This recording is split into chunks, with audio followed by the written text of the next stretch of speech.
So you are staying with me here. Stay with me here or not? No, not this year. Not this year, Eddie Rama, for good reason, I believe. But I'm delighted to see you back. And last, but certainly not least, delighted to welcome to the stage the Prime Minister of Montenegro, Milojko Spajic, ladies and gentlemen.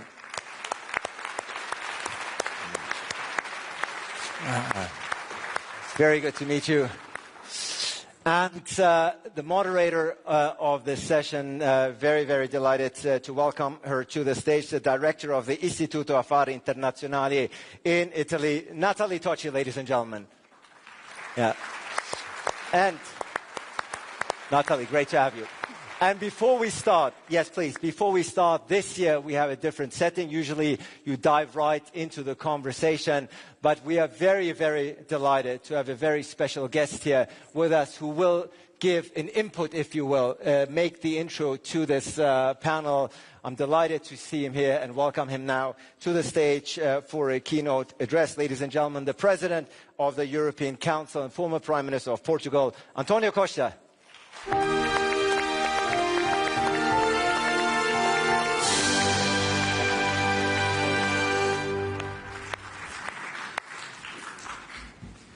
Madam President, dear Robert, dear Eddie, Mr. Prime Minister, dear Andrei, Marta, let me begin by expressing my sincere thanks to our Slovenian hosts for their generous hospitality and for once again making Bled a place where Europe gathers not only to reflect, but to think strategically, challenge assumptions and shape the future.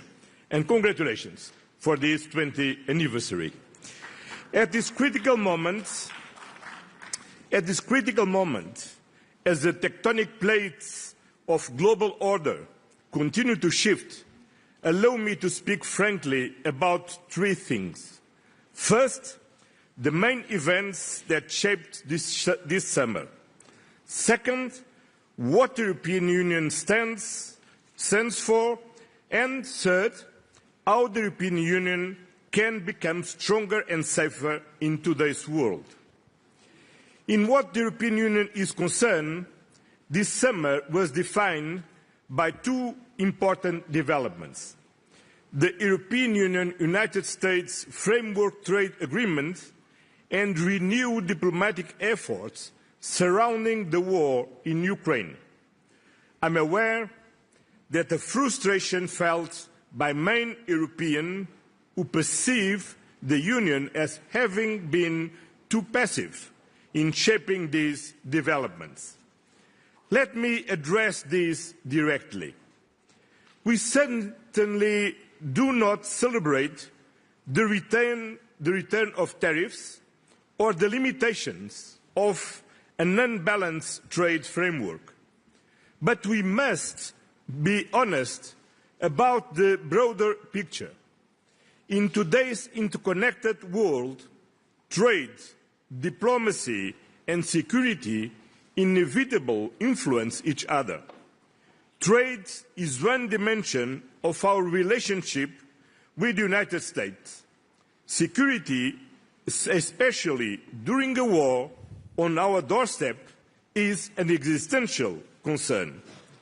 Escalating tensions with a key ally over tariffs while our eastern border is under threat would have been an imprudent risk. That is why, at this moment, we chose diplomacy over escalation. We gave space to dialogue, to choose restraint, because we are responsible.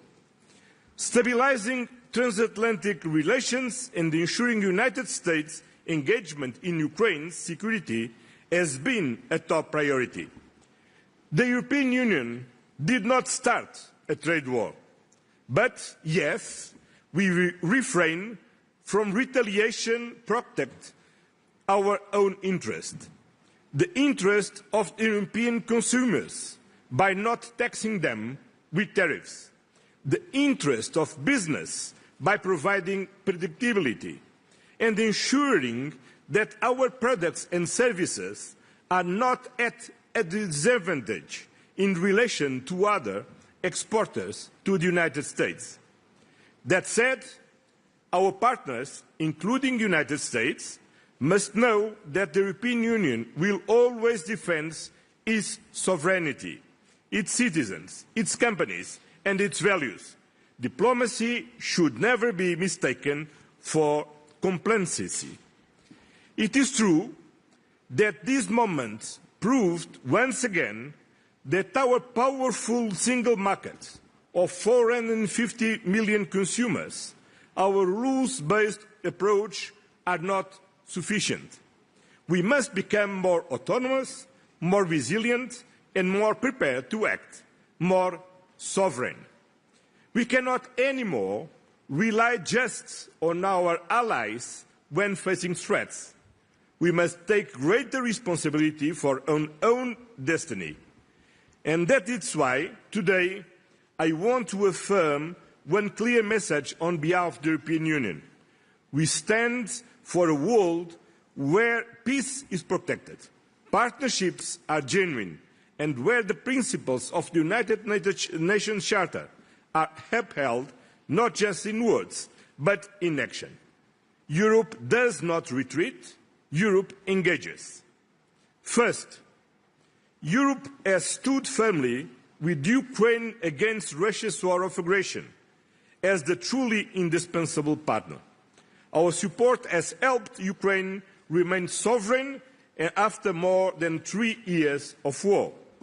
Together with our member states, the EU has mobilized over 170 billion, the largest contribution from any global donor supporting Ukraine's defense, economy, energy grid and institutions.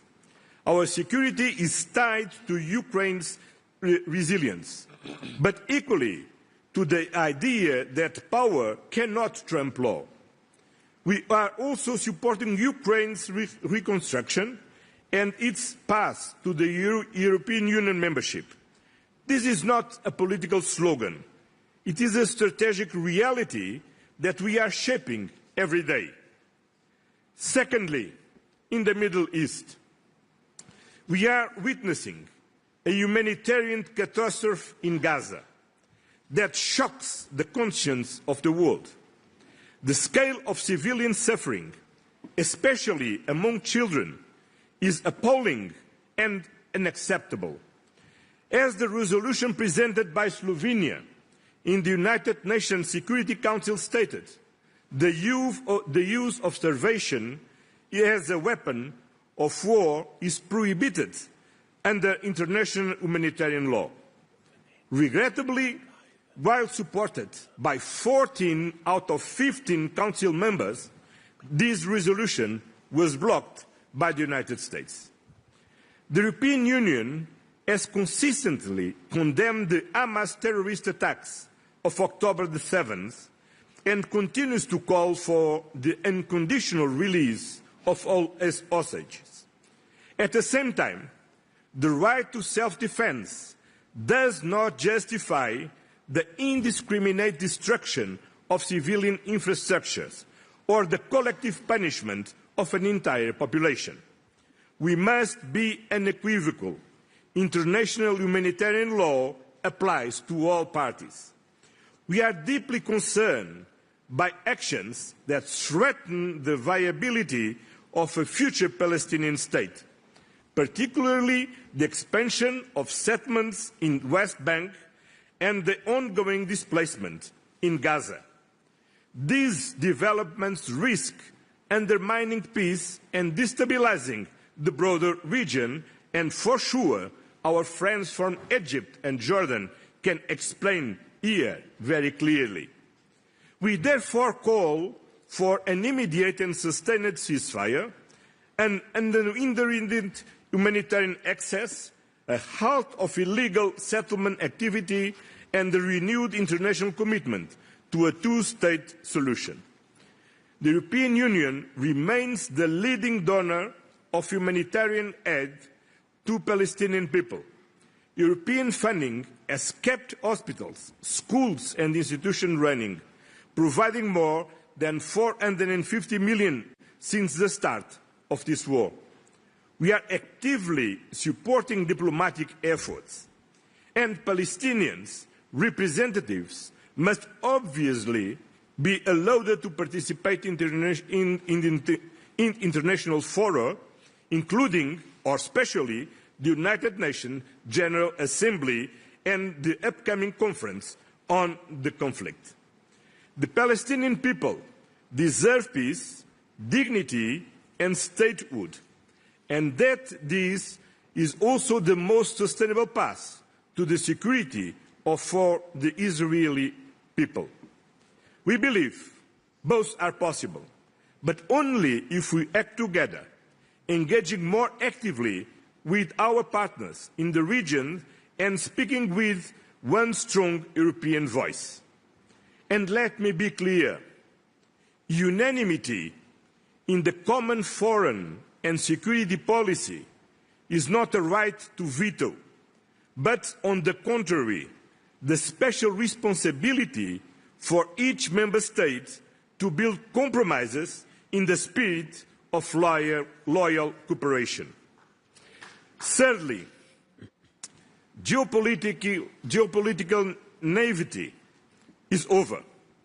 That is why we are massively increasing our defence investments to reinforce our own security, strengthen our industries and create jobs across Europe. This will also enhance our credibility and influence on the global stage. Peace without defence is an illusion. Soft power alone is not enough in a world where hard power too often prevails. In the meantime, contrary to the worst predictions, we have succeeded in keeping the United States engaged in NATO and committed with Europe's eastern security. Diplomacy still works and the transatlantic bond holds. The United States accounts for 20% of our exports and 13% of our imports. But the remaining 80% of the global economy also matters, and Europe must engage with it more actively. That is why we are building stronger trade and industrial partnerships across the globe. We are advancing deals with Mercosur, Mexico, India, Indonesia, Philippines and Thailand, not just to boost trade, but to increase predictability and resilience. Diversification makes our supply chains more secure and reduce strategic dependencies, especially in critical raw materials.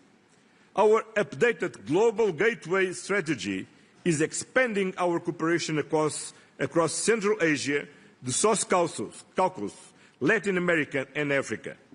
It is a trade and investment agenda based on sustainability, digital innovation, labour rights and climate alignment. Because trade deals, not tariffs, deliver real benefits for countries, companies and citizens. Europe remains a reference point, not through coercion, but through example.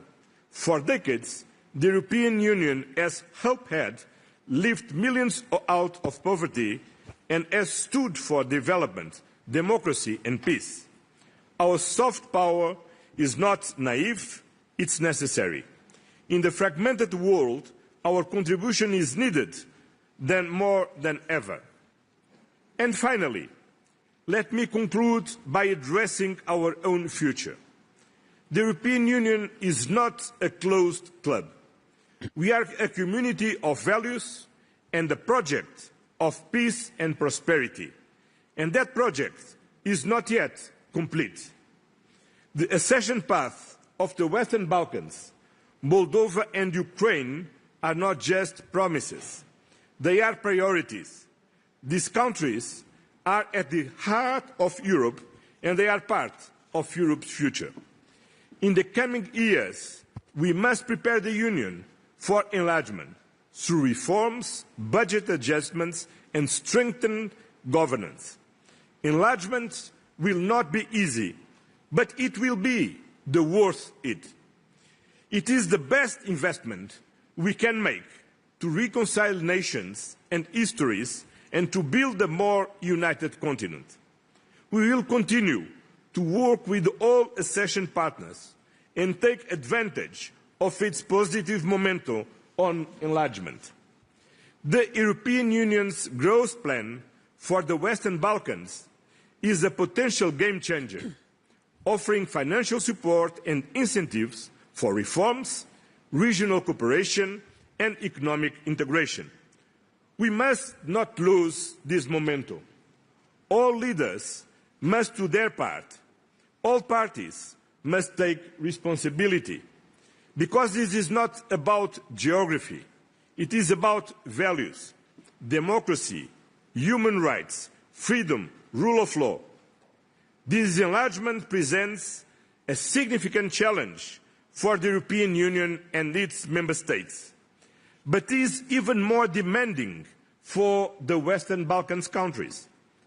And the greatest difficulty is not the required reforms or the negotiation of various chapters and clusters.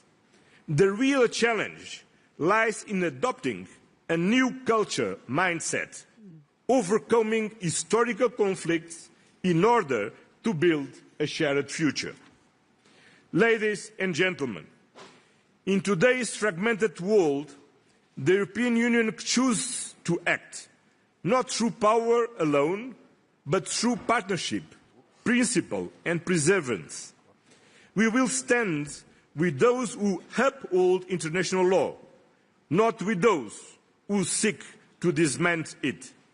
We will keep building a stronger Europe, not for ourselves alone, but for the benefit of global peace, justice and cooperation.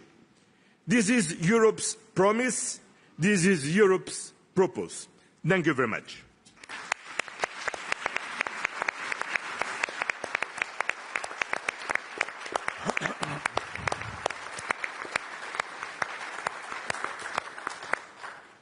Well, thank you very much, President Costa, for those